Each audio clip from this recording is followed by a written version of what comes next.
ایک فقیر تھا ملنگ درویش، اس کی عادت یہ تھی کہ اپنے ڈیرے پہ آنے والوں کو کھلاتا، ان کو پلاتا، لیکن ان کو مالی آسودگیاں نہیں تھی۔ ہوتا یہ تھا کہ بعض اوقات لوگ آتے تو ادھار لے کر کے وہ لوگوں کو کھلا دیتا۔ یہ فقیروں کا مزاج ہے، تو جو بھی آتا اس کے ڈیرے سے کھاتا۔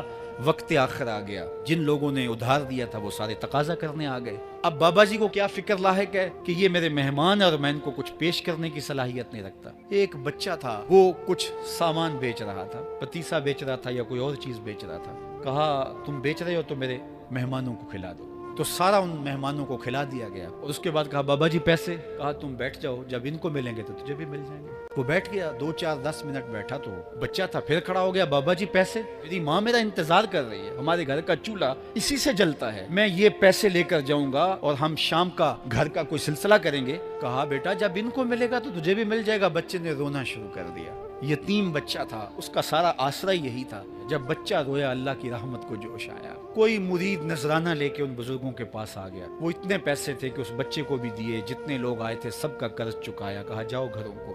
تو سب نے کہا بابا جی ہم صبح سے بیٹھے ہوئے تھے تو یہ نذرانہ دینے والا صبح سے نہیں آیا، تو اب کیسے آ گیا؟ کہا صبح سے تمہارے اندر کوئی رونے والا نہیں تھا، ایک رونے والا آیا تو باقیوں کا بھی کام بن گیا۔ بعض اوقات کسی ایک شخص کی وجہ سے باقیوں کی خطائیں بھی معاف ہوتی ہیں۔